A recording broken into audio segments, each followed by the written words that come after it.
Namaskar viewers, hello and welcome to this special telecast on Sansad TV. I am Tina Jha and with me is my colleague Manoj. In a short while from now, in fact, in about 1 hour 15 minutes from now, Narendra Modi will take oath as the Prime Minister of India for the third time.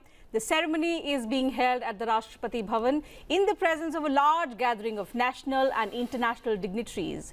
The President, Draupadi Murmu, will administer the oath of office in secrecy to the Prime Minister and also the other members of the Union Council of Ministers at 7:15 p.m. as we have been told. The swearing-in ceremony of the Prime Minister, who has in the last 2 terms worked on the principle of neighbourhood first, is being attended by leaders from India's neighbourhood and the Indian Ocean region. And some of these leaders include the President of Sri Lanka, Ranil Wickremesinghe, Prime Minister of Bangladesh, Sheikh Hasina, Prime Minister of Mauritius, Praveen Kumar Jagannath, Prime Minister of Nepal, P.K. Dahal, the Prime Minister of Bhutan, Tshering Tobgay, also the President of Maldives, Mohamed Muizzu, and the Vice President of Seychelles, Ahmed Afif. Manoj. जी बिल्कुल, आपसे कुछ ही देर में राष्ट्रपति भवन में आयोजित होने वाले शपथ ग्रहण समारोह में नरेंद्र मोदी तीसरी बार भारत के प्रधानमंत्री पद की शपथ लेकर एक नया इतिहास रचेंगे। तीसरी बार मोदी सरकार, जाहिर सी बात है राष्ट्रीय जनतांत्रिक गठबंधन सरकार बनाने जा रहा है और शपथ ग्रहण समारोह में नरेंद्र मोदी के साथ कई और मंत्री भी शपथ लेंगे। रोशन जी, 2 खास मेहमान मेरे साथ इस समय स्टूडियो में, रोशन गौड़ हमारे साथ हैं और साथ में संदीप जी हैं। आप दोनों का स्वागत है संसद टीवी पर। रोशन जी, सबसे पहले शुरुआत में आपसे करूंगा। राष्ट्रीय जनतांत्रिक गठबंधन की सरकार बनने जा रही है। प्रधानमंत्री नरेंद्र मोदी लगातार तीसरी बार भारत के प्रधानमंत्री पद की शपथ लेने जा रहे हैं। इस मौके को, इस उपलब्धि को आप कैसे देखते हैं, क्योंकि एक इतिहास रचने वाला है? देखिए, आज वाकई ऐतिहासिक दिन है, क्योंकि 1952 का जो पहला चुनाव था, फिर 1957 का दूसरा था, फिर 1962 का तीसरा था। वो तीनों चुनाव में पंडित नेहरू ने पूरी मेजोरिटी के साथ 3 बार सरकार बनाई और उसके बाद से जितने भी चुनाव हुए वो लगातार तीसरी बार कोई प्रधानमंत्री इस तरह से मेजोरिटी के साथ नहीं बन पाए। वैसे तो कह सकते हैं कि अटल बिहारी वाजपेयी भी 3 बार बने थे, पहले 13 दिन के लिए, फिर 13 महीने के लिए और फिर 5 साल के लिए। लेकिन पूरे जो 5 साल का कार्यकाल है और पूरी मेजोरिटी के साथ बनना, ये मुझे लगता है कि एक तो ये ऐतिहासिक है। दूसरा इतिहास ये बीजेपी के कार्यकाल में ये इतिहास है। वैसे तो आप कह सकते हैं कि जनसंघ की स्थापना 1951 में हुई थी, पर असल में जो भारतीय जनता पार्टी की स्थापना तो 1980 में हुई थी। तो महज 40-42 साल में एक छोटी सी पार्टी ने, जिसके 2 सांसद थे, वो बढ़कर 303 तक पहुंच गए थे और आज जो एनडीए का रम देखें तो लगभग 300 के आसपास उनका आंकड़ा है।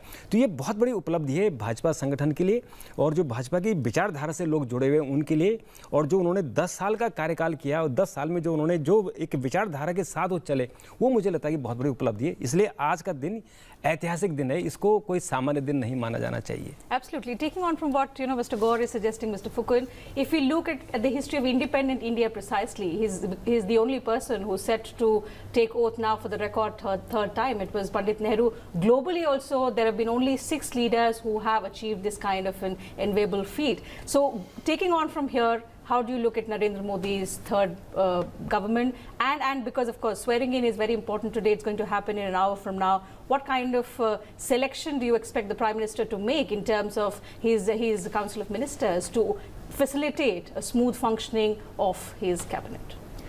Yeah, so in terms of selection of his cabinet, I think we wouldn't see too many changes. I would imagine that he would continue with his team. He has worked with them for the past 10 years. There will be a few changes, but I think all the big ministries will be with the BJP. The top 5 ministries, be it Home, Finance, Defense.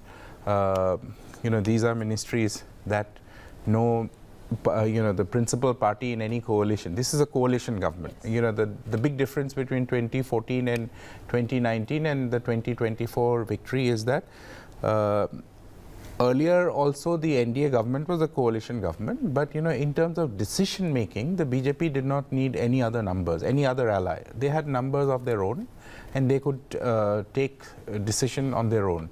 Here they fell short of a full majority by about 32. So they had 240 and they needed 272. But this is a pre-poll NDA alliance, and you will not see too many changes. I think in terms of cabinet, you will see Prime Minister Modi relying on his colleagues who have delivered for him in the past. So all the big names that we have heard, Rajnath Singh, Nitin Gadkari, Amit Shah, they are all there. Of course, you will also have people from alliance parties who will come in. So this will be more sort of, the composition of cabinet will be different. At the moment, all the names that you're hearing on different fora, they are all speculation. But one can go by the faces that one saw in the tea party that the Prime Minister hosted for possibly his Council of Ministers in the morning. So although and we you don't will have see the final list, but yes. I mean, one of the former MPs of TDP has confirmed that the two ministers, that the two MPs who are set to take oath, yes, is Ram Mohan Naidu, Yeah. a relatively very young leader, very articulate, and I mean, he's known for making good speeches in Parliament. He's spoken on a number of occasions. I've had the occasion to host a show with him on youth in democracy, and it comes across as the party making a difference there, sending out a young voice to be there and pick the party's presence, the TDP's presence being felt at the centre. Absolutely. He is a young, dynamic parliamentarian, and he has a legacy, Yaran Naidu's son. So he will be, obviously he would have been the TDP's first choice. He's quite young, but he is one of the two nominees that the TDP has sent in the Council of Ministers. जी संदीप जी, मंत्रिमंडल का स्वरूप क्या होगा? ये शपथ ग्रहण के बाद उभर के सामने आएगा, कौन मंत्री शपथ लेगा, किस पार्टी से कितने लोग शपथ लेंगे, ये उभर के बहुत ही जल्द जब शपथ ग्रहण समारोह राष्ट्रपति भवन में होगा उभर के सामने आएगा। प्रधानमंत्री नरेंद्र मोदी तीसरी बार भारत के प्रधानमंत्री बनकर एक नया इतिहास रच रहे हैं। लेकिन रोशन जी, अगर गठबंधन सरकार की हम बात कर रहे हैं, एक बात कही जाती है बीजेपी के बारे में, प्रधानमंत्री नरेंद्र मोदी जी ने भी अपने संबोधन में इस बात को कई बार कहा कि 3 दशकों से लगातार एनडीए सरकार गठबंधन के रूप में चल रहा है, गठबंधन बना रहा, लगातार 3 बार से एनडीए सरकार। आप इस पहलू को कैसे देखते हैं कि बीजेपी अपने अलायंस पार्टनर को साथ लेके चली? देखिए, बीच में, शुरुआत में, बीच में और फिर अब, इसको हम 3 भागों में हमें बांटना चाहिए। 1996 में जब ये एनडीए बना था और अटल बिहारी वाजपेयी जी ने सरकार का नेतृत्व किया था, तो वो उस वक्त चूँकि नंबर बहुत कम थे बीजेपी के पास, पहले 152 नंबर थे, फिर 182 नंबर हुए और एक बार 202 तक चले गए थे। लेकिन उतने नंबर नहीं थे जो नंबर 2014 में आए, 2019 में आए, 2024 में थोड़े से फिर कम हुए। तो जो 2014 और 2019 का कार्यकाल है एनडीए का, और जो 1996 से लेके 2004 तक का कार्यकाल है, उसमें अंतर है।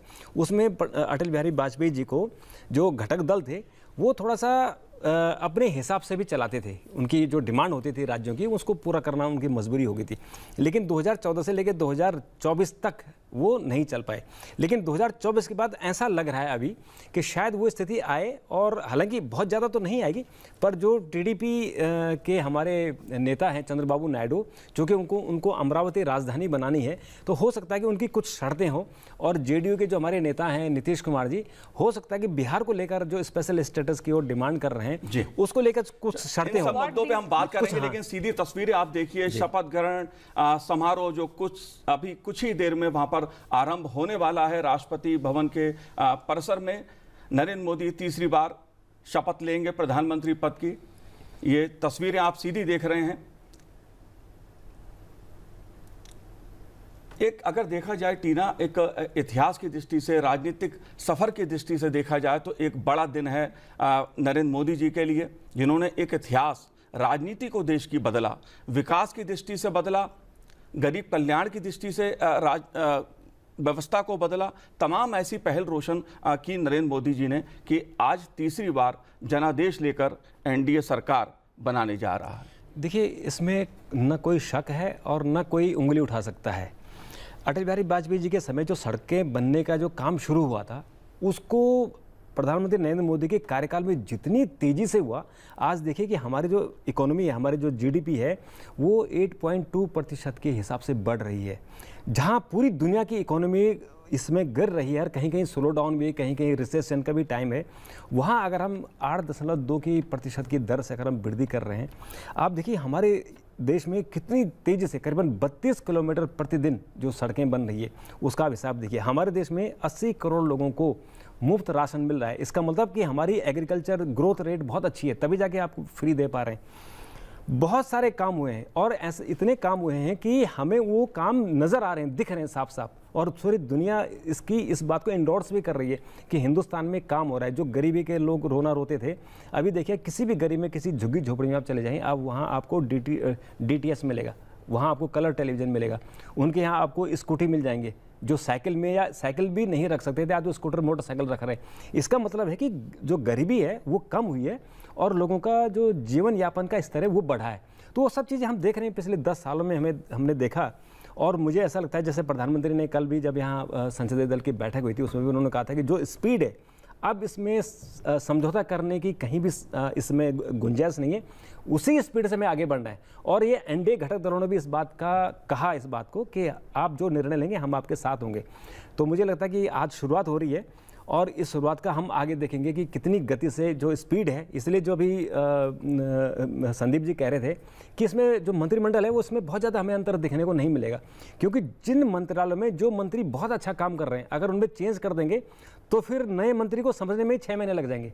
तो इसमें जो स्पीड है, यानी जो गाड़ी जिस स्पीड से दौड़ रही है उसमें कहीं ब्रेक ना लगे, कहीं स्लो ना हो, इसलिए मुझे लगता है कि जो बड़े मंत्रालय हैं, जो इकोनॉमिक मिनिस्ट्री हैं, उसमें शायद चेंज ना हो। So there will be continuity, Sandeep, in terms of the kind of work that we have seen the Prime Minister do. But what's going to be interesting this time is we'll have to see in a while from now how this government smartly balances between good governance and coalition dharma. This is something that didn't affect the party much in the last 2 terms, but this time it's a very, very important thing that they have to do. It's a cautious path on which they have to tread. Yes, absolutely. I think earlier on this platform itself I had mentioned that this is a good mandate for governance. BJP has very comfortable numbers to have stability in government. Yes, they also need the help of other coalition partners to add up those 40 odd MPs to give them that extra strength and crossover majority. So when it comes to governance per se, I don't think there will be an issue. I mean, if you are building more highways, if you are creating infrastructure, better infrastructure, if you are building better roads or schools or hospitals, which of the allies is going to object? I think the issues may come. I mean, coming to your specific point about deftly handling the alliance partners, issues may come on demands like special status for Andhra Pradesh, special status for Bihar. These are issues on which both Nitish Kumar that day in a lighter note he hinted अब तो बिहार के सारे काम हो ही जाएंगे. So बिना मांगे बहुत कुछ मांग ले. Yeah, so at some point they would expect that the government will if not a special category status, then a special package. So some of these things will have to be given, but as I see it, when it comes to policy making, policy decision or governance issues, there wouldn't be, I don't see too many differences cropping up between allies. Yes, there would be issues when it comes to core ideological issues of the BJP and the allies. They may not be on, and they are certainly not on same page. I will give you an example. During the election, there was a big talk about reservation being given to Muslims. Now, in many states, and Andhra was repeatedly was one state that was mentioned in speeches by top BJP leaders. Now, this was a question that was put to the TDP, and they said that we would continue, and we are in support of this. Though the basis of reservation is not religion, but the basis of reservation is backwardness. So some of the Muslim communities, what is called as Pasmanda Muslim, they are actually given reservation on the basis of backwardness. So these are issues where the BJP will have to carefully handle, not just in terms of so that there is no bad optics. People, allies are not speaking against each other on television or at public platform. They will also have to ensure that they are all on the same page and they handle it. So these are issues where, or for example, one nation, one poll, though both the parties have said they support, but as to how it will be implemented, again, that will be a question mark. Don't forget, one of the most key issues that would come in this term of Prime Minister Modi would be the issue of delimitation, and linked to that is the women's reservation bill. So 2026, so you will have to first do a census, then you will have to do delimitation. So now the expectation is that once delimitation, after a census, once delimitation happens, then northern states will get more seats. Now then remember that one of your allies is a crucial partner from the southern state, from Andhra Pradesh. जी बिल्कुल बिल्कुल Sandeep ji, regional parties के अपने issues होते हैं, अपने मुद्दे होते हैं। डिलिमिटेशन का मुद्दा भी एक महत्वपूर्ण है, लेकिन विकसित भारत का मुद्दा, जिसकी बात प्रधानमंत्री जी ने, नरेंद्र मोदी जी ने, जो एनडीए संसदीय दल की बैठक हुई थी उसमें रोशन कई बार इस बात का उल्लेख किया कि हमें सबको मिलकर विकसित भारत के लिए काम करना चाहिए। 2047 में विकसित भारत का लक्ष्य, इस पहलू को आप कैसे देखते हैं? सबको साथ लेकर चलने की बात, सब एक लक्ष्य के साथ काम करें, ये संदेश प्रधानमंत्री जी का क्या कहता है? ये बहुत महत्वपूर्ण है कि 2047 जब आएगा, जब हमारे देश की आज़ादी के 100 साल होंगे, तो उसमें भारत एक विकसित देश होगा, न कि विकासशील देश होगा। और उसी तरह पिछले वैसे तो जितनी सरकारें आई हैं उन्होंने अपना अपना कुछ ना कुछ कंट्रीब्यूशन किया है, लेकिन 2014 से जो स्पीड हुई है, जो तेज़ गति से काम हुआ है, मुझे लगता है कि वो 2047 की तरफ हम जा रहे हैं। और आप देखिए, जो पिछला बजट था हमारा, आम बजट में 47 लाख करोड़ रुपए का बजट, यानी हमारी जो कुल इनकम है वो लगभग 45 लाख करोड़ रुपया है, और उसको बढ़ाकर हमने 47 लाख करोड़ किया है। इसका मतलब है कि गवर्नमेंट बहुत ज़्यादा इन्वेस्टमेंट करना चाहती है, और जितना निवेश बाजार में होगा, जितना निवेश हमारी सड़कों पर होगा, इंफ्रास्ट्रक्चर डेवलपमेंट में होगा, सड़कें बनाने में होगा, उतनी ही तेज़ गति से हमारी इकोनॉमी होगी, उतने ज़्यादा लोगों को काम मिलेगा, रोज़गार मिलेगा। क्योंकि सबसे बड़ी समस्या यही होती है आजकल, लोग कहते हैं कि रोज़गार नहीं मिलता, लोग रोज़गार को नौकरी से लेके चलते हैं, लेकिन नौकरी के अलावा जो लोग अपना काम करते हैं, जो स्वरोजगार करते हैं, उसके लिए इतने एवेन्यू खुल गए हैं। और जब से डिजिटलाइजेशन हुआ है तब से आप देखिए कि नए नए बच्चे करोड़पति बन गए बहुत ही कम समय में। तो ये सब मिलके जो 2047 की तैयारी कर रहे हैं, और जो संसदीय दल की बैठक में कहा गया, संसदीय दल की बैठक से पहले भी कहा गया, पूरे चुनाव में कहा गया कि हमें विकास के पथ पर देश को लेके चलना है। और जो छोटे मोटे जो मतभेद हैं, मनभेद हैं, अगर कोई पॉलिटिकल पार्टी, चूँकि गठबंधन दल है, अगर कुछ वो अपनी डिमांड करते हैं, वो एक छोटे दायरे में रहेंगे, लेकिन जो सबका टारगेट रहेगा, हमारा गोल रहेगा, वो रहेगा कि देश को 2047 तक कैसे विकसित करना है। जी, आप सीधी तस्वीरें देख रहे हैं, राष्ट्रपति भवन प्रांगण से हम आपको दिखा रहे हैं ये भव्य तस्वीरें। हर कोई इस पल का गवाह बनना चाहता है, एक ऐतिहासिक पल, नरेंद्र मोदी जी के लिहाज से भी, देश की राजनीति के लिहाज से भी, सुशासन की दृष्टि से भी। Certainly. So less than an hour now left before this oath ceremony begins in the forecourt of the Rashtrapati Bhavan. The Prime Minister Draupadi Murmu will administer the oath of office and secrecy to the Prime Minister. It's going to be a record third term for the Prime Minister. In the history of independent India, he is the only leader who will take oath for the third time and looking to complete a 5-year term. So, and the Union Council of Ministers will also be administered the oath of office and secrecy. The list is yet to be out. In fact, we'll see who are the probable names who will be taking the oath of office. But as you can see, large gathering there, both dignitaries from India and abroad, primarily leaders of our neighboring countries are present to witness the ceremony. You may recall both in 2014 and 2019, leaders of our neighboring countries have been invited to attend the oath-taking ceremony of the Prime Minister, and this is a record third term for the Prime Minister. What his cabinet will look like is something we will know in less than an hour from now.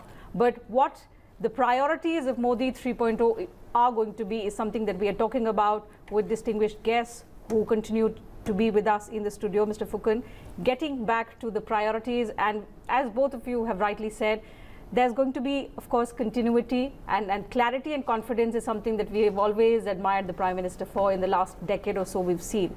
But while we say developed India is an overarching goal, the Prime Minister did assure Indians that if I get a third term, I am going to make the Indian economy the third largest in the world. So when we talk about making India the third largest economy, what are going to be some of the key measures that the Prime Minister and his government will have to undertake initially, I mean, to begin with? Yeah, I think, well, to begin with, he has to choose a wonderful finance minister, whether he continues with the current one or he changes, because finance portfolio is going to be very crucial. And as I said, that what Roshanji was saying, that when you have ministers who have delivered, changing them is a difficult task. But sometimes you have to also bring in change for fresh perspective. You know, it happens even in journalism. You keep doing the same thing over and over again, and then you take a break, and then you start doing something else, while somebody else comes and looks at your expertise area. So I think what should he do in terms of economy? I think the new finance minister, the recent numbers are encouraging in terms of growth. They are very encouraging. But I think they will have to keep a focus on essentially on inflation, to bring down inflation, to bring down and you know, work towards ease of living for common people. Employment is another area where they will really have to you know, focus on. And the third area where the government would surely want the private sector to pitch in is to you know, come good on private investments. So these are some of the areas where, and also don't forget that the last budget we had was a vote on account. Yes. So the immediate priority of the government, where we will actually see the economic vision of Modi 3.0, would be the budget that is placed in the monsoons, in the next session of Parliament. And that's where we will have a full budget and we will get to know priorities of the government. But broadly, I think we will look at where the government will tackle inflation, where the government will look to scale up investment, employment, production. These are things that, and also exports. So, but as I said, that India continues to be a bright spot, you know, in terms of the recent economic numbers that have come in. Sure. So as you can see, you know, as we continue to discuss the priorities and the roadmap that the Prime Minister has to propel India to the status of a developed nation by 2047, visuals on your screen of the large gathering that is there at the Rashtrapati Bhavan forecourt to witness this historic occasion of Prime Minister Narendra Modi being sworn in as the Prime Minister for a third straight term. Remember, in the Indian history, he's only the second leader to take oath for a record third term and the first in independent India. Dignitaries continue to arrive for the ceremony, which begins at 7:15. So everyone is expected to be seated in the next few minutes for the ceremony to begin on time.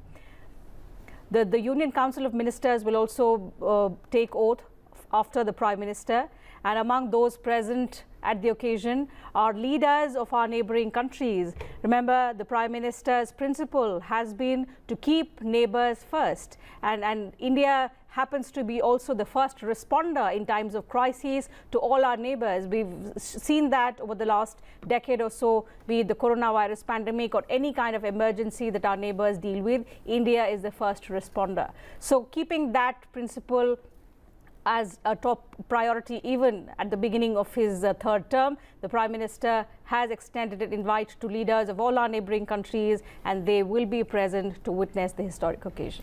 जी बिल्कुल टीना, शपथ ग्रहण समारोह के लिए समाज के विभिन्न वर्गों को, उनके खास जो प्रमुख लोग हैं, आमंत्रित किया गया है। संत महात्मा को आमंत्रित किया गया है। साथ ही जो हमारे पड़ोसी देश हैं, उनके राष्ट्र प्रमुख, प्रधानमंत्री हों या राष्ट्राध्यक्ष हों, उनको आमंत्रित किया गया है। कई देशों के राजदूत आज इस मौके पर गवाह बनने वाले हैं। भारत की राजनीति का जो एक नया अध्याय लिखा जा रहा है, जो एक नया इतिहास लिखा जा रहा है, उसके गवाह आज हजारों लोग बन रहे हैं। अपनी स्क्रीन के जरिए आप भी सीधी तस्वीरें राष्ट्रपति भवन के इस प्रांगण से शपथ ग्रहण समारोह की देखेंगे, जिसमें नरेंद्र मोदी भारत के प्रधानमंत्री के रूप में तीसरी बार शपथ लेंगे। रोशन जी, ये जो पल है इतिहास की दृष्टि से, जवाहरलाल नेहरू जी की बराबरी नरेंद्र मोदी जी आज शपथ ग्रहण करने के बाद कर लेंगे।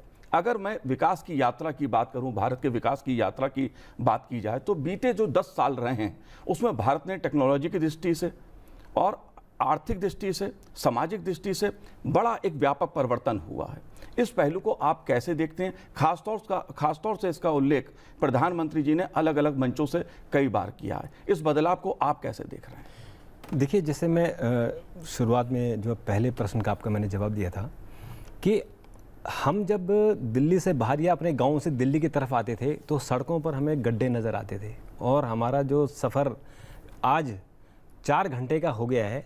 मैं अगर यहाँ से दिल्ली सर अपने घर की बात करूँ, अभी हम 4-5 घंटे में पहुँच जाते हैं, लेकिन मैं 10 साल पहले इसी सफ़र को मैं 8 घंटे में तय करता था। इसका मतलब कि जो सड़कें स्मूथ बनी हैं, जो हमारे नेशनल हाईवे बने हैं, जो एक्सप्रेसवे बने हैं, एक्सप्रेसवे देखिए अब कितनी बन गए। यूपी में आप देखिए 6 एक्सप्रेसवे बन गए। आप अन्य राज्यों में देखिए एक्सप्रेसवे बनने से जो हमारी, क्योंकि जो सड़कें होती हैं, जो रेल होती है, वो देश का विकास इंजन होती है। जितना आप इंफ्रास्ट्रक्चर डेवलप करेंगे, जितने जहां आपकी सड़कें बनेंगी, जब अटल बिहारी वाजपेयी प्रधानमंत्री बने थे तो उन्होंने जो राष्ट्रीय राजमार्ग की शुरुआत की थी उन्होंने, और उसके साथ साथ उन्होंने प्रधानमंत्री ग्राम सड़क योजना की शुरुआत की थी। उस ज़माने से गांव-गांव में सड़कें बननी शुरू हुई, और आज अगर आप गांव में चले जाएं, कितने भी पहाड़ी गांव हैं, कितने भी दुर्लभ गांव हैं, ऐसे गांव हैं जहां की भौगोलिक परिस्थिति बहुत ख़राब है, वहाँ भी सड़कें बन गई हैं। तो उसके कारण जो वहाँ डेवलपमेंट हुआ है, जो लोगों को रोज़गार मिला है, जो वहाँ कारखाने लग रहे हैं, जो वहाँ इकोनॉमिक एक्टिविटीज़ हो रही हैं, वो सड़कों के कारण हो रही है। आज संदीप जी, जगह जगह मैंने देखे दिल्ली में जो पोस्टर लगे हैं, बैनर लगे हैं, उसमें जन नायक नरेंद्र मोदी, विकास के अग्रदूत नरेंद्र मोदी। एक तरह से जो व्यापक परिवर्तन देखने को मिला है बीते 10 सालों में, जनादेश उसका गवाह है। आप कैसे देखते हैं इस पल को, इस क्षण को, और जो बदलाव हुआ है, जो संदेश है इन पोस्टर बैनर्स का, जिस तरह लोग आज खुशियां मना रहे हैं? देखिए, ये एक बहुत बड़ा पल है। जैसे आपने कहा, एक ऐतिहासिक पल है। बीजेपी प्रधानमंत्री, जो भारत के पहले प्रधानमंत्री थे जवाहरलाल नेहरू, उन्होंने 3 टर्म्स 52, 57 और 62 तीनों में 3 इलेक्शन बहुमत से जीता था। और उसके बाद प्रधानमंत्री मोदी पहले नॉन कांग्रेस, गैर कांग्रेसी प्रधानमंत्री है जिन्हें ये खिताब मिलेगा कि इकट्ठे। देखिए, पहले भी बहुत लोकप्रिय और पावरफुल प्रधानमंत्री रहे हैं। इंदिरा गांधी, अटल बिहारी वाजपेयी, मनमोहन सिंह भी 2 टर्म थे, लेकिन ये खिताब पंडित नेहरू को मिला था, 3 कंसेक्यूटिव टर्म्स, और अब नरेंद्र मोदी जी को मिल रहा है 3 कंसेक्यूटिव टर्म्स में। ये बहुत बड़ा दिन है। और जो हमने कहा कि जो गवर्नेंस के हिसाब से ये प्राइम मिनिस्टर और उनके कैबिनेट मिनिस्टर्स ये चाहेंगे कि जो गति उन्होंने दी, उस गति को वो जारी रखे। वो एनडीए की मीटिंग में उन्होंने कहा था कि जो स्पीड और स्केल, प्राइम मिनिस्टर अपने स्पीचेस में हमेशा कहते हैं कि उनकी सरकार की खासियत है स्केल और स्पीड। और ऐसे मामलों में मैं आपको कई उदाहरण दे सकता हूँ। जैसे एक उदाहरण स्वरूप जन धन अकाउंट, ये मामूली बात नहीं है कि करोड़ों करोड़ अकाउंट खोलना और स्प्रेड करना, या आधार। आज मेरे ख्याल से ऐसा हाल ही, मतलब बहुत कम ऐसे भारतीय होंगे जो कह सकते हैं कि मेरे पास आधार नहीं है। आधार शुरुआत तो पिछले सरकार में हुआ था, लेकिन जो स्प्रेड है, जो स्केल है, वो इस सरकार में हुआ। मतलब मोदी 1.0 एंड 2.0 में हुआ। तो ये है जो स्पीड एंड स्केल, वो बहुत इम्पॉर्टेंट है आगे बढ़। और कई सारे ऐसे इनोवेटिव, जैसे आपको याद होगा कि जो यूपीआई, जो ई पेमेंट वाला जो स्टार्ट हुआ था, उस दौरान काफ़ी बहस हुई थी डिमोनेटाइजेशन के बाद कि ये कैसे होगा, ये संभव ही नहीं है। इंसिडेंटली वो एक ग्रुप ऑफ मिनिस्टर्स थे जिसमें चीफ मिनिस्टर्स थे, उसमें नायडू भी थे। उन्होंने वो टेक्नोलॉजी के काफ़ी माहिर है। तो मुझे लगता है, ऐसी मेरी खुद का सोच है कि इस जो मोदी 3.0 में हम स्किलिंग में काफ़ी ज़ोर देखेंगे, क्योंकि चंद्रबाबू नायडू उनको जाना ही जाता है, he is known for technology, bringing technology in governance. तो और वो हिस्सा है इस सरकार का, एक बहुत अहम हिस्सा है। So I think that is one area we need to watch out, because it also is a time where artificial intelligence, machine learning, these are no longer just big words, but this is everyday life. So since we're talking about the records and the remarkable feat that the Prime Minister is going to achieve in a short while from now, he will be taking oath as the Prime Minister for a third straight term. We've been discussing how it's a remarkable achievement in a democracy for a leader to sustain, to remain at the helm for 3 consecutive terms, and in independent India, he will only be the third leader looking to complete a third 5-year elected term. In that aspect, Mr. Phukun, another question that comes to mind is, not just as Prime Minister for the third straight term, he's had a remarkable run even in Gujarat as Chief Minister. So if we look at in totality, he's been there in public political life at top administrative posts like the Chief Minister, then the Prime Minister, and he's the only leader to have transitioned from being a Chief Minister directly to the Prime Minister's office without even taking a break. So in terms of that continuity that we have seen before 2013 to 2014 when he came at the centre, and the seamless transition that happened, then the manner in which he's functioned at the centre for 10 years continuously, it's going to be another term for 5 years. The fact is, what is it that makes Narendra Modi the man he is, in terms of not just the clarity and the confidence, we are all aware, but the fact that something that keeps him running, the fact that he only thinks about development, the fact that he promises कि आप 10 घंटे काम करिए तो मैं 18 घंटे काम करूँगा. Where do you think he derives this energy from? Couple of things. Since you talked about his remarkable political career, before that he was actually in the party. He was, general secretary in the BJP. So he's not just a governance man. He's also an organization man. He knows the BJP like the back of his hand, and remember that his going to Gujarat was actually was not under best of circumstances. It was a very difficult circumstances. BJP had seen a kind of turf war between Shankar Singh Waghela and Keshubhai Patel, and from there to sort of steer the BJP ship to an extent that there hasn't been a change of government since then in Gujarat. And it's been, BJP has just grown from strength to strength in Gujarat. I think this is the first time in 15 years, I mean in the last 3 Lok Sabha elections, that Congress has managed to win one seat. Otherwise it was a perfect score in the past 2 back-to-back Lok Sabha elections. So what it means is that, one is of course the Prime Minister's style of functioning, governance, quick decision making, his image of being a powerful leader, and also quick decision maker. He wouldn't, good or bad, he will not sit on a decision. He will not keep holding meetings after meetings, forming committees. That's not his style. That's not what we've seen here. I mean, some decisions may go wrong, but he will still take it. That's a big thing in politics, where, I mean, as they say that in politics, not taking a decision is also a decision. Quite clearly, that's not his style. The other thing is that he's always had the comfort of numbers, in Gujarat, and also in, and also I would like to point out one interesting thing. He has a great way of connecting with people, especially, in public meetings.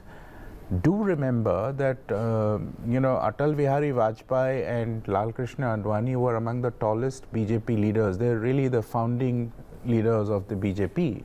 And I mean, from Janasangh days, they actually transitioned and gave shape to the BJP. But neither of them could get the kind of numbers that Prime Minister Modi did in 2014 and in 2019. And this time also, I mean, 240 is a large number. I mean, after being You mentioned the connect with people. रोशन जी, एक सवाल जो लोगों से connect का प्रधानमंत्री का निकल के आता है, उनकी पर्सनालिटी हर एज ग्रुप के साथ तुरंत स्विच होती है। अगर वो यंगस्टर से बात कर रहे हैं तो वो उनके तरीके से बात करते हैं, अगर वो वरिष्ठ जनों से बात करें तो उस तरह से बात करते हैं। और एक ये कि जिन्होंने काम किया है उनको वो बहुत तवज्जो देते हैं। आज के भी कार्यक्रम में हम देखेंगे कि जो भी सेंट्रल विस्टा के निर्माणाधीन में जिनका भी सहयोग रहा है वो भी वहाँ पर होंगे ऑडियंस में। ये कितना इम्पैक्टफुल रहता है, ये किस तरह का मैसेज प्रधानमंत्री देना चाहते हैं जब वो इस तरह के डिसीजंस लेते हैं? देखिए, मुझे लगता है जो उनका पर्सनल टच, यानी जो भी काम करते हैं, जिससे भी करते हैं, उनको लगता है कि मेरा है, और वो लोग भी समझते हैं कि ये मेरा काम है। आप देखिए, जब काशी विश्वनाथ कॉरिडोर बना था तो जिन लोगों ने कॉरिडोर बनाया उनके साथ बैठे, तो जो मजदूर थे, जो वहाँ शिल्पकार थे, उनको लगा कि ये तो हमारे साथ के व्यक्ति है। ऐसे ही जिस वक्त भारत मंडपम बना था, तो भारत मंडपम का जिस दिन उद्घाटन हुआ उस दिन प्रधानमंत्री उन श्रमिकों के साथ बैठे, और सेंट्रल विस्टा में जिस समय जो नई संसद भवन का उद्घाटन हुआ था उस समय प्रधानमंत्री ने उन सब लोगों को बुलाया था। और आज भी जो शपथ ग्रहण समारोह में सेंट्रल विस्टा के लोग और जो दिल्ली मेट्रो में जो लोग काम कर रहे हैं उन लोगों को बुलाया। ऐसी पर्सनैलिटीज़ को जो कभी सपना भी नहीं सोच सकते थे कि वो शपथ ग्रहण समारोह में राष्ट्रपति भवन जाएंगे, वो लोग कभी सोच भी नहीं सकते थे कि जो लोग एक्चुअल काम कर रहे हैं, जो अनसंग हीरो हैं, उनको पद्मश्री मिल सकता हो। वो सब यहाँ हमको दिखने को मिलेंगे। और आप देखिए, वो जब भी जाते हैं, जैसे कोई खिलाड़ी जब कोई मेडल लेके आता है तो तुरंत उससे फ़ोन पर बात करते हैं, और जब वो मेडल जीतकर हिंदुस्तान वापस आते हैं अपने देश में तो उनके साथ फिर चाय पानी या जो भी डिनर का उनका प्रोग्राम होता है। तो ये जो पर्सनल टच है कि उत्साह बढ़ाओ, एक देश का प्रधानमंत्री अगर बीच में आपके एक श्रमिक के, एक खिलाड़ी के या अपने जो ब्यूरोक्रेट्स हैं उनके बीच में जाकर अगर उत्साह वर्धन करता है तो उसका स्केल अप, उसकी जो स्पीड है वो इतनी ज़्यादा बढ़ जाती है कि वो हमें फिर देखने को मिलता है। कितनी जल्दी हमारी नई पार्लियामेंट बन के तैयार हुई है कि कोई सोच भी नहीं सकता था कि इतनी जल्दी, जब जिसमें लॉकडाउन चल रहा था, कोविड काल था, उस वक्त भी इतनी तेज़ काम हुआ कि हमारे सामने बन के तैयार हुई है। ऐसे बहुत सारे उदाहरण हैं जो हमने सुना था कि टेहरी डैम जो 40-45 साल में बना, नर्मदा डैम करीबन 60 साल में बना। अगर इसमें यही प्रधानमंत्री होते तो शायद वो 10 साल में बन के तैयार हो जाता। तो एक पर्सनल टच देना और उसमें इन्वॉल्व होना। जो केवड़िया में जब डैम बन गया था तो केवड़िया के जितने भी वहाँ, चाहे वो डैम बना हो, चाहे स्टैचू बनी हो, चाहे वहाँ जू बना हो, वहाँ सब में प्रधानमंत्री नरेंद्र मोदी की छाप है। उन्होंने अपने हाथ से, अपने सोच से सब कुछ बनाया है। तो इस तरह से आप अगर आप सेंट्रल विस्टा में चले जाएं तो सेंट्रल विस्टा में भी उनकी सोच से बना है। आप नई संसद भवन में देखें तो गैलरी हैं, उनमें कौन सी पेंटिंग लगेगी, उसका क्या मैसेजिंग होगी, वो सारी प्रधानमंत्री की अपनी सोच है। तो इस तरह से इन्वॉल्व होना उसमें, वो मुझे लगता है कि इनकी खूबसूरती है। और इसीलिए वो काम जो लोग सोचते हैं कि 3 दिन में काम होगा, वो एक ही दिन में हो जाता है। Absolutely. So the eye for detail, you know, and the fact that he exactly knows what is going to connect with the people is what makes the Prime Minister unique and different, and perhaps that's why he is set to create history today by taking oath as the Prime Minister for the 3rd straight term. On your screens, Mr. Suresh Gopi, you can see the first BJP MP from Thrissur, Kerala. So he is the one who's propelled the BJP's rise in the southern state. Whether he gets a portfolio is something for which we'll have to wait a little longer. 7:15 is the time when the swearing in ceremony begins, but before that the dignitaries and all those who will be present there to witness this occasion will have to be seated. 7:15 is when the swearing in begins, and the historic occasion that we will all see today, Narendra Modi set to be sworn in as the Prime Minister of India for a 3rd straight term. जी बिल्कुल टीना जी, जिस तरह से नरेंद्र मोदी जी के बारे में आप लोगों ने चर्चा की कि किस तरह से लोगों के साथ वो अपने कनेक्टिविटी रखते हैं, एक उन लोगों के साथ संवाद स्थापित रखते हैं, कनेक्शन बनाए रखते हैं लोगों के साथ, और उसका आज प्रमाण ये हम देख रहे हैं शपथ ग्रहण समारोह जो राष्ट्रपति भवन के प्रांगण में आयोजित किया गया है। समाज के चाहे आम और खास लोगों, सभी वर्गों को, जो उनके प्रमुख लोग हैं, संत महात्मा की बात मैं करूं या विदेशी मेहमानों की बात की जाए, सभी को आमंत्रित इसमें किया गया है। इसलिए आम और खास सभी लोगों का हमें देखने को मिल रहा है। आप देखिए अपने स्क्रीन पे अमित शाह जी और नितिन गडकरी जी, दोनों केंद्रीय मंत्री इस समय मोदी सरकार में थे और आने वाली सरकार में भी केंद्रीय मंत्री बनने जा रहे हैं। रोशन जी, मैं आपसे एक बात और समझना चाहता हूं, क्योंकि हम गठबंधन पॉलिटिक्स की बात कर रहे हैं और एनडीए सरकार, 3 बार से लगातार एनडीए सरकार, और अगर बात की जाए तो 1996 से लगातार एक कोalition देश में चल रहा है, एनडीए गठबंधन चल रहा है, वो चाहे सत्ता में रहे या विपक्ष में रहे। इसको आप कैसे देखते हैं? क्योंकि देश की राजनीति में कई बार गठबंधन राजनीति हुई, विफल भी हुई, लेकिन एनडीए बना रहा, और उसमें नरेंद्र मोदी जी की जो भूमिका है संगठन अधिकारी के रूप में, पदाधिकारी के रूप में, और अब प्रधानमंत्री के रूप में जिस तरह उन्होंने नेतृत्व किया है, उसको आप कैसे देखते हैं? देखिए, जब ये गठबंधन की शुरुआत हुई थी तो उसमें बड़े बड़े स्टालवर्ड होते थे, जैसे अटल बिहारी वाजपेयी थे, उसमें जॉर्ज फर्नांडिस थे, उसमें शरद यादव थे, बड़े बड़े लीडर थे, और प्रकाश बादल जी थे। इतने बड़े लीडर थे उसमें कि उनमें कहीं कोई मनमुटाव की या कोई जो बातें होती थी वो सब उनको जो है जगह नहीं मिलती थी। अगर कहीं कोई बात उठती भी थी तो आपस में बैठ के वो दूर कर लेते थे। लेकिन 2004 से या 2014 के बीच में एक गैप आया था, क्योंकि उसमें सरकार कांग्रेस की थी, तो उसमें जो एनडीए के कुछ दल थे वो अपने क्षेत्रीय उनकी मजबूरी रही होगी या और कोई कारण रहे होंगे, वो अलग अलग अपने अपने राज्य में उन्होंने अपनी पॉलिटिक्स की। लेकिन फिर 2014 के बाद वापस आए, कुछ 2019 में वापस आए, और 2024 में तो लगभग, अगर हम एक दल को छोड़ दें, अगर हम अकाली दल को छोड़ दें, तो लगभग सभी दल वापस आ गए हैं। और ये जो दल हमें दिखता है ये एक गुलदस्ता दिखता है, और यही कारण है कि इसी गुलदस्ते के कारण बीजेपी और एनडीए आज अपनी पूर्ण बहुमत की सरकार लेकर आए हैं। अन्यथा अगर इसमें कोई विघटन होता तो शायद इसमें सरकार बनाने मैं एक चीज और आपके साथ शेयर करना चाहता हूं कि आपने भी बीजेपी कवर करते हुए उस नेतृत्व को देखा है जिसमें महामंत्री रहते हुए संदीप जी, नरेंद्र मोदी जी किस तरह से जब पार्टी में काम करते थे, संगठन में काम करते थे, महामंत्री के रूप में, महासचिव के रूप में, तब कैसे वो एनडीए के जो नेता थे उस समय, चाहे बात प्रकाश सिंह बादल जी की हो, जॉर्ज फर्नांडिस की हो या शरद यादव जी की हो, किस तरह वो संवाद स्थापित करते थे। क्योंकि बीजेपी और एनडीए के जो अलायंस पार्टनर थे उसमें पार्टी के महासचिव होने के नाते संवाद स्थापित करना, सबको बांधे रखना, ये एक आपने भी वो पीरियड देखा। संदीप जी, आप उस पहलू को कैसे देखते हैं? Before you answer that, Mr. Fukan, let me take our viewers back to the screen. You can see not just political leaders, but top industrialists of the country and cine stars also have been invited to this swearing-in ceremony.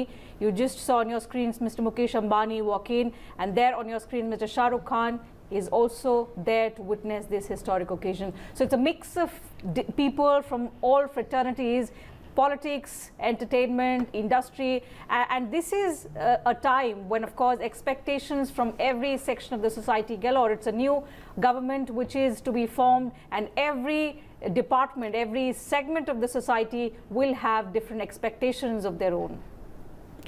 Okay, Yes. okay. Yes, Mr. या सो पहले तो मनोज जी मैं आपका ये सवाल कि ये बहुत ज़रूरी है कोई भी सक्सेसफुल नेता होने के लिए, जिसे हम सभी जानते हैं जो पॉलिटिक्स कवर करते हैं कि आप तभी सक्सेसफुल नेता हो सकते हो जब आप अपने संगठन के बारे में बहुत अच्छा जानते हो। पहले आप अपने संगठन को समझो, उसके बाद जो आपके घटक दल है, जो आपके पार्टनर्स हैं, उनके साथ आप कैसे आप निगोशिएट करोगे, कैसे आप उनसे मिलोगे, उसको समझो। और जब आपको मौका मिले सरकार में आने के लिए, फिर आप इस एक्सपीरियंस को वहाँ उस पर तब्दील करो। तो इसी वजह से जो है कोalition पॉलिटिक्स कई बार विफल हुए हैं, लेकिन कई बार सक्सेसफुल भी हुआ है।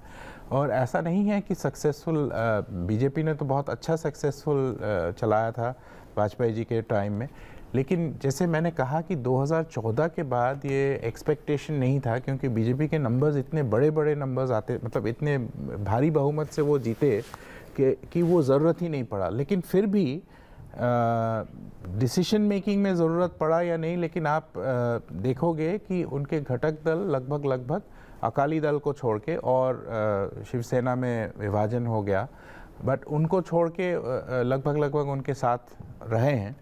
और क्योंकि जैसे इंग्लिश में कहता है politics is also about perception, so perception अच्छा नहीं जाता कि अगर आपके एलाइज छोड़ के जा रहे हों। तो इसीलिए ये बहुत इम्पॉर्टेंट है कि डिसीजन मेकिंग में आपकी ज़रूरत हो या ना हो, लेकिन आप साथ में लेके चलो। इस एनडीए में नए घटक दल भी आए हैं, जैसे जयंत चौधरी, अजीत सिंह के जो राष्ट्रीय लोक दल, वो ऑपोजिशन में थे, वो इस बार शामिल हुए यहाँ।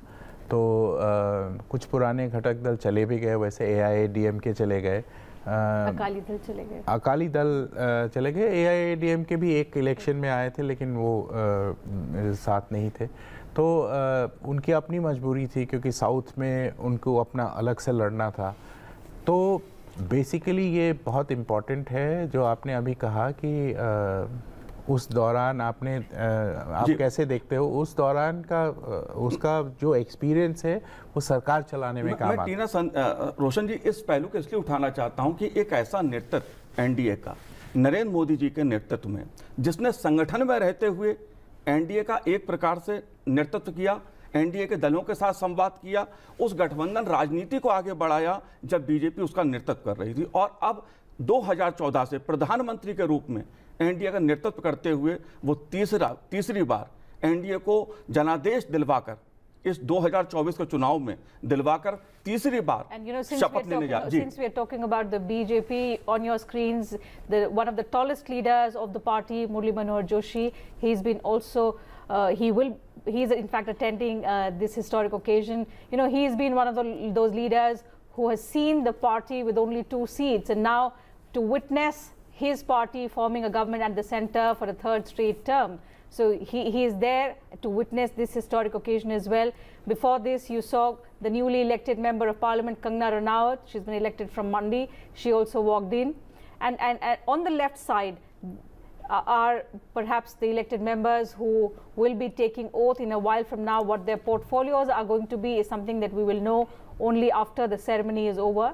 But for now, it seems the dignitaries have already been seated. Mr. Murli Manohar Joshi is now in conversation with Mr. Chandrababu Naidu, the chief of the Telugu Desam Party. He is one of the key allies of the NDA, and together with the JDU and other allies of the National Democratic Alliance, they are now set to form a government at the center for a record 3rd term. Since we were talking about the NDA and its strength, Roshan ji, प्रधानमंत्री कहते हैं कि ये सबसे strongest alliance इसलिए है क्योंकि इसमें अपॉर्चुनिटी लोग नहीं देखते हैं, एक आइडियोलॉजिकली आप सिमिलर पेज पर हैं, और अब 2024 में खास करके जब आप एक विकसित भारत का सपना आपने देखा है और आप उसको पूरा करने के लिए अग्रसर हैं, तो उन्होंने एक नया डिस्क्रिप्शन दिया है। वो कहते हैं new India, developed India, aspirational India. NDA का एक नया डेफिनेशन उन्होंने दिया है। तो साथ मिलकर जिस तरह से काम करना है उस पर आप सारी पार्टीज को कैसे देखते, किस तरह से कन्वर्ज कर रहे हैं? जितने भी, ये बहुत बड़ा परिवार है एनडीए का। आज बस शुरुआत है, आज शपथ ग्रहण लेंगे और उसके बाद सबको मिलकर एक विकसित भारत की तरफ एक रोड मैप बनाना। बिल्कुल बिल्कुल। पहले मैं मनोज जी की बात से शुरू करता हूँ, क्योंकि जब वो जनरल सेक्रेटरी थे तो तब हमें मोदी जी के साथ बैठने का अवसर मिला और कई दिनों तक हम लगातार बैठते थे और वहाँ बड़ी गपशप जो होती थी राजनीतिक सब होती थी। उस दौरान हमने देखा कि एनडीए को लेकर जब भी कोई बातचीत होती थी, और जब वाजपेयी सरकार में, तो प्रकाश सिंह बादल जी और बाला साहब ठाकरे, ये 2 व्यक्ति ऐसे थे कि जो प्रधानमंत्री, अब के प्रधानमंत्री और उस वक्त के महामंत्री नरेंद्र मोदी जी से बहुत प्यार करते थे जी। और आपको याद हो कि 2013-14 में जब बात चली थी बीजेपी में कि अगला प्रधानमंत्री कौन होगा, तो बाला साहब ठाकरे ने सबसे पहले कहा था कि नरेंद्र मोदी को पीएम बनना चाहिए। क्यों? कि उन्होंने उनका काम का स्टाइल देखा, संगठन कैसे चलाते हैं, कैसे बीजेपी का उन्होंने उभार किया, और जो एनडीए के घटक दल थे उनमें अगर कहीं कोई बातचीत होती थी, कहीं कोई लगता था कि मनमुटाव है, तो तुरंत मोदी जी जाते थे और उनसे बात करते थे। तो वो जो उन्होंने सिलसिला था वो आज तक भी जारी है। फिर जो टीना जी जो आपने बात कही कि अब जो उन्होंने कहा कि जो इंडिया, जो एनडीए है वो बेसिकली इंडिया न्यू डेवलपमेंट और एस्पिरेशनल इंडिया है। ये मतलब अब केवल भारत को हम केवल एक साधारण भारत नहीं देख सकते हैं, इसको हमें न्यू इंडिया देखना है कि नया भारत दुनिया के जो परिप्रेक्ष्य में, दुनिया के पटल पर अब कैसे आ सकता है, कैसे अपनी ऐसी उपस्थिति दर्ज कराए कि दुनिया देखे कि भारत क्या है। उसका जो डेवलप, जो हम कह रहे हैं कि केवल डेवलपमेंट मतलब केवल सड़क बनाना ही नहीं है, जो ह्यूमन रिसोर्स है, जो हमारे आबादी 142 करोड़ हमारे देश की आबादी है, उसका जीवन स्तर कैसे बढ़े और एक एक व्यक्ति का इस्तेमाल कैसे हो। क्योंकि सभी लोग, दुनिया के लोग कहते हैं कि जो हमारी पॉपुलेशन है, जो लोग कभी कहते हैं कि ये पॉपुलेशन शराब है, लेकिन लोग कहते हैं कि पॉपुलेशन ये हमारे लिए एक ये जो है एसेट हो सकता है, इसका हम कितना इस्तेमाल कर सकते हैं।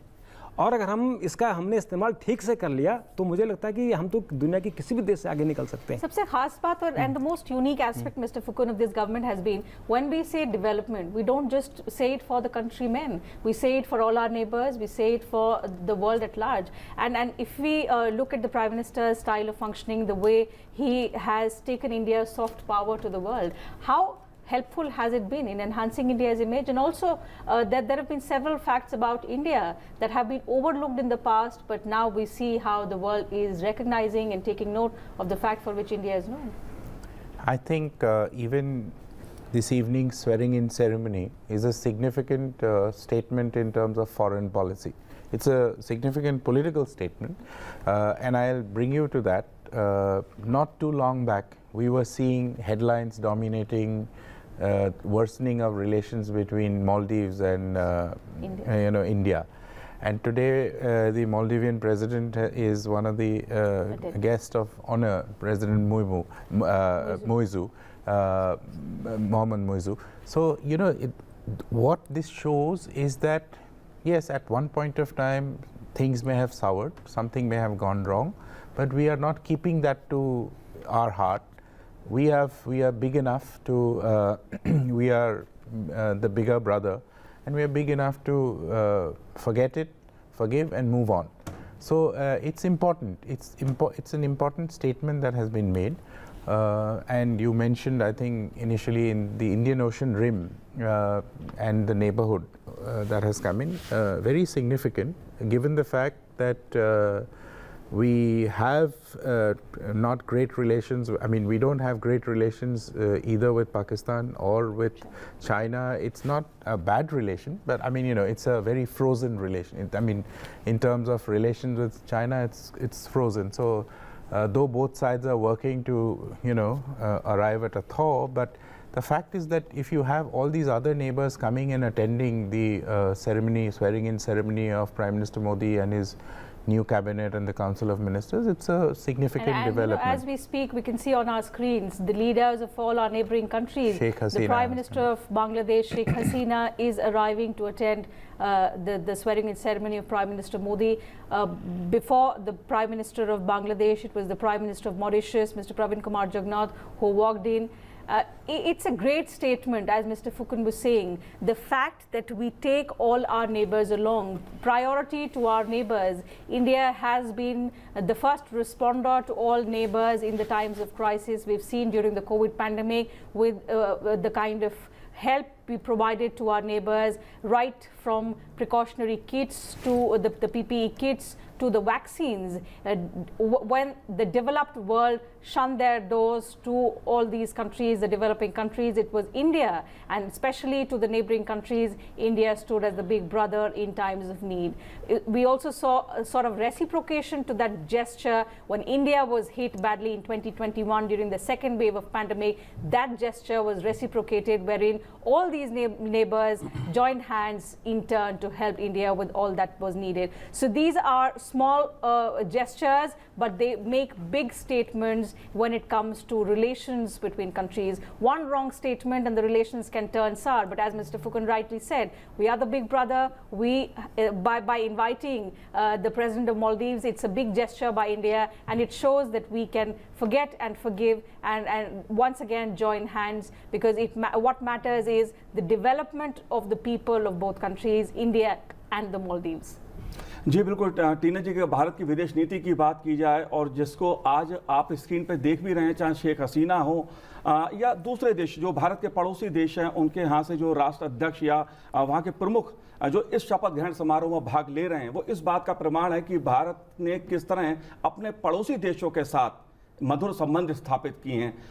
बात चाहे श्रीलंका की जाए, संकट की घड़ी में भारत ने आगे बढ़कर आर्थिक संकट के समय श्रीलंका की मदद की, भूकंप के समय नेपाल की आगे बढ़कर मदद की, बांग्लादेश के साथ लगातार भारत के संबंध मजबूत हुए हैं। प्रधानमंत्री नरेंद्र मोदी ने पड़ोसी देशों के साथ अपने इन संबंधों को मानवीय आधार पर वैश्विक आधार पर, वसुधैव कुटुंब के आधार पर मजबूती, एक नई दिशा प्रदान की है, जो कोविड काल में भी देखने को मिली कि भारत ने आगे बढ़कर अपने पड़ोसी देशों की मदद की, दुनिया की मदद की। और आज हम ये देख रहे हैं कि जब शपथ ग्रहण समारोह प्रधानमंत्री नरेंद्र मोदी जी के तीसरी बार जब भारत के प्रधानमंत्री पद की शपथ लेने वो जा रहे हैं और नया मंत्रिमंडल हमारे सामने उभर के सामने आएगा, ऐसी घड़ी में तमाम राष्ट्र अध्यक्ष, दुनिया के देशों की शुभकामनाएं प्रधानमंत्री जी तक पहुंच रही हैं। रोशन जी, आप कैसे देखते हैं विदेश नीति के इस पहलू को?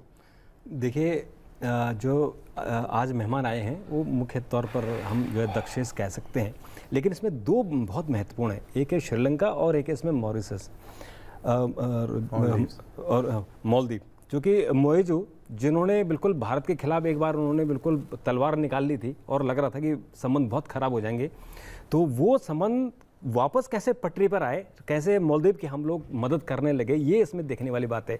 श्रीलंका की तरफ से भी भारत के बारे में बहुत आलोचना की जा रही थी, लेकिन जब वहाँ संकट आया और वहाँ पेट्रोल तक नहीं था, यानी जो सरकारी गाड़ियाँ थी, सरकारी गाड़ियों को चलाने तक के लिए पेट्रोल नहीं था, तो भारत ने न केवल उनको पेट्रोल दिया बल्कि राशन भी उपलब्ध कराई और उनकी गाड़ी भी पटरी पर आई।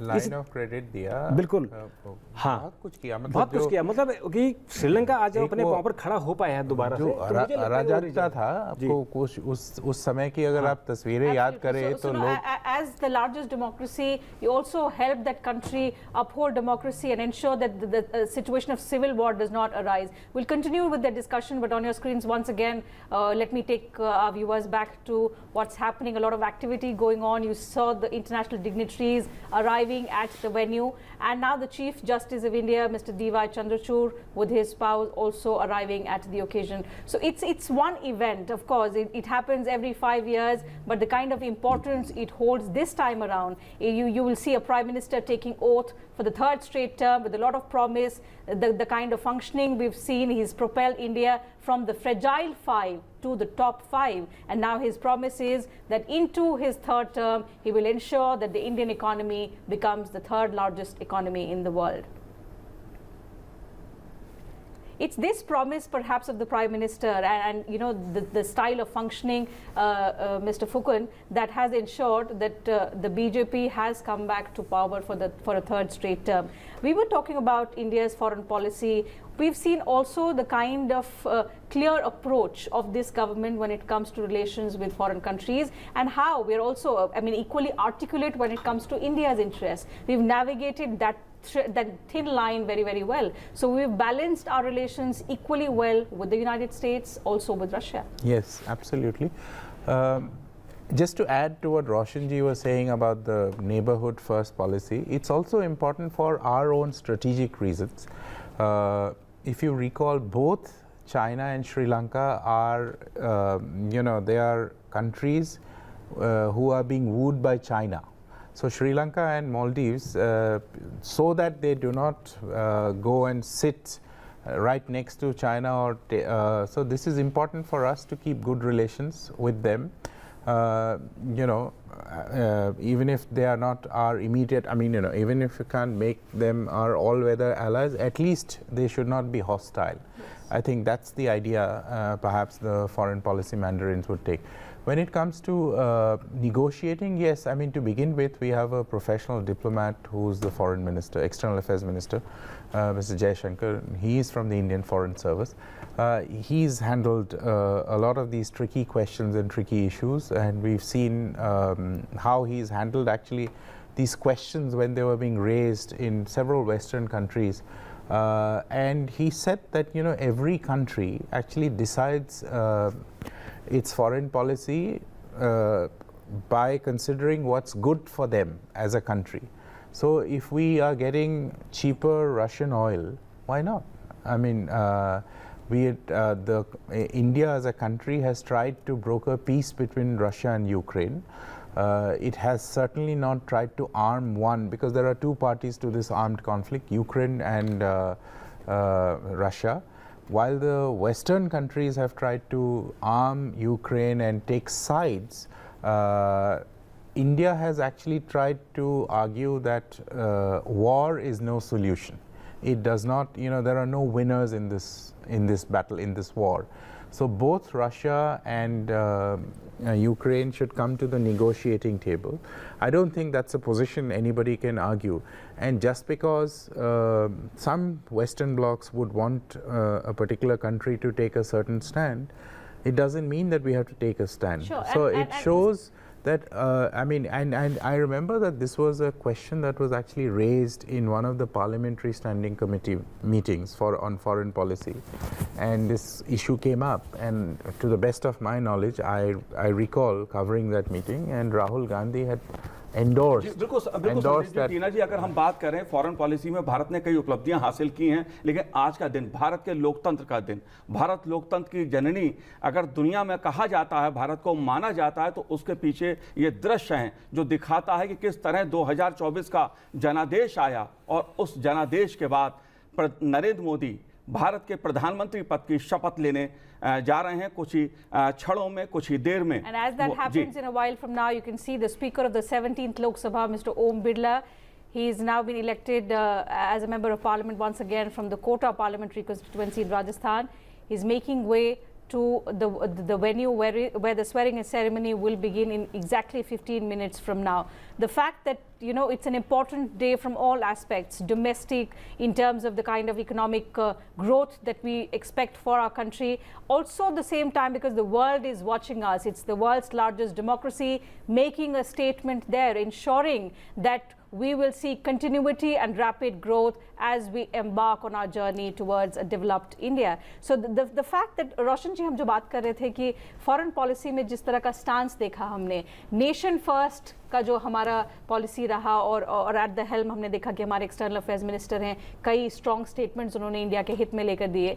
एक और जो बहुत अच्छी चीज़ हमने देखी वो था इंडियन डायस्पोरा का कनेक्ट. उनकी जड़ों को वो बेशक दूसरी जगह चले गए हैं, पर the fact that they should stay connected with their home country, उसको बहुत अच्छे से इस्टेब्लिश किया है और वो वापस इंडिया के लिए कुछ करें.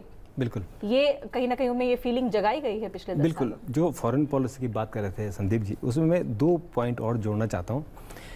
जब चीन ने हमारे देश में घुसपैठ की 2020 में और कॉन्फ्लिक्ट भी हुआ दोनों हमारी सेनाओं में, और इतना दबाव था क्योंकि जो चीन की सेना है निश्चित तौर पर उनका उस वक्त वो ऐसा उनके